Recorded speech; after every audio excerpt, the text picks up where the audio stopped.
Hey, what's up, y'all? It's Will.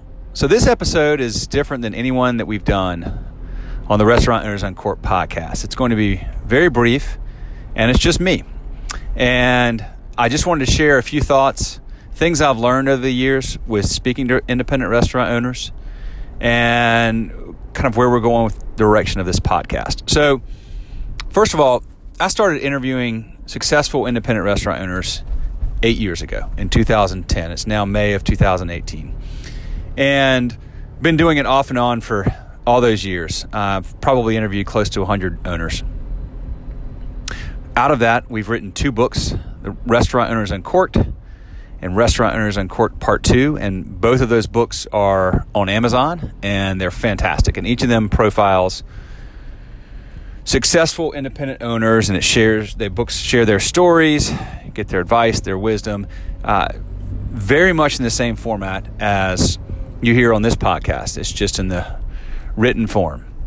So I recommend those books. Obviously, I'm biased, but I think they're fantastic. And one of the reasons that we've done those books the way we have, which is simply laying out the interviews, we edit them for clarity and things like that, but basically the books are what the audio interview was. And the books don't have a central theme. They don't have any, like you find in many of these types of books where we may have gone in and said, okay, well, here's 20 owners, here's their advice. Here are the 3 common things they all agree on. So you should do these things. And the reason for that is I've never found themes or common traits or characteristics or philosophies that you can point to every successful independent restaurant owner and say, see, she's got that. See, he's got that too. It just doesn't exist. Now, I'm sure that there are people that will tell you that those exist. There may be books where people say, look, these are the things that work in the restaurant business. This is how you do it. If you follow this roadmap, you'll be successful. I've never seen that in my experience in doing this.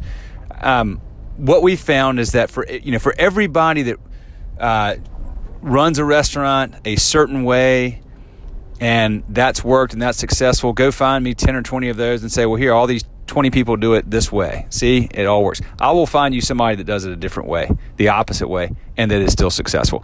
There's always, always, always different examples. There's different ways to do this stuff. And the reason I'm pointing this out is, for those books, this podcast, what I've always hoped, or what we've always hoped, is that this will be just something that you enjoy listening to, that you will hear from people that you like, people that you might admire, and people you may pick up nuggets of info from that you had not thought of before, or perhaps maybe they share a philosophy that you agree with, and it's nice to hear somebody else that does it that way.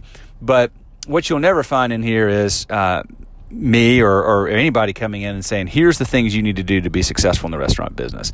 It is not that simple. Now, if you want to go sell a bunch of books, if you want to have a very successful podcast or things like that you certainly can go in and say, it's very easy if you just follow these steps. And people like clarity. They like simplicity.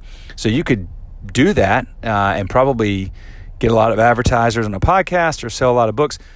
But we won't do that because I don't believe that's true. I don't believe in that way of thinking. And I think it's disgenuine at best. But nevertheless, the one thing I will say that has become fairly apparent to me, and again, I can almost guarantee I can go find somebody that has not done this.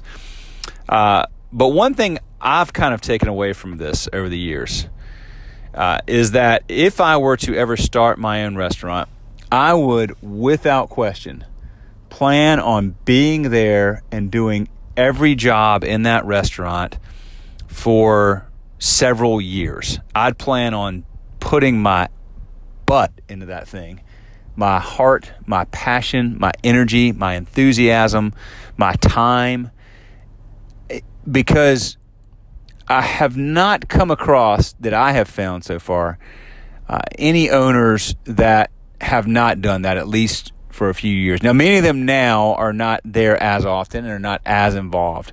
But it's been very, very, very common to find that when you dial back to when they got started, whether it was 30 years ago or 5 years ago, all the owners I've spoken to, if I'm correct, if I remember correctly, have been very, very involved. So it's not and again, I talk to typically the owner-operator, right? So you might find a team of people where there's, several quote owners, but they're really just investors. They're not there.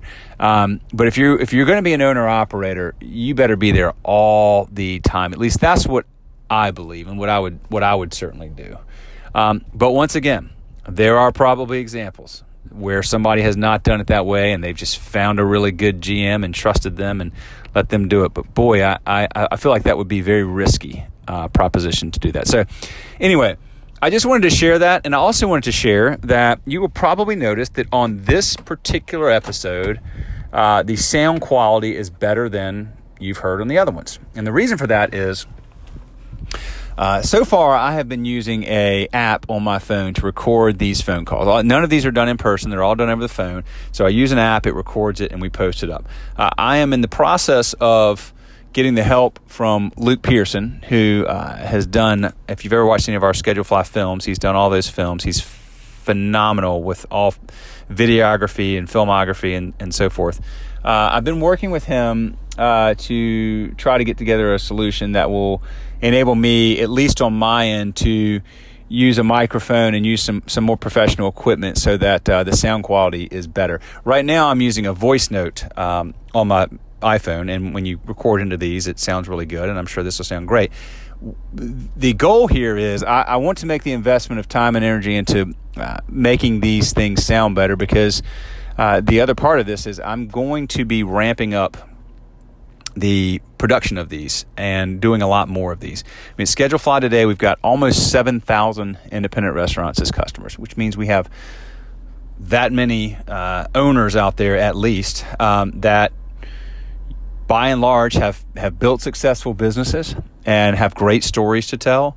And I want to share as many of those as possible. So we're really going to try to ramp this up and start cranking out a much higher volume of episodes.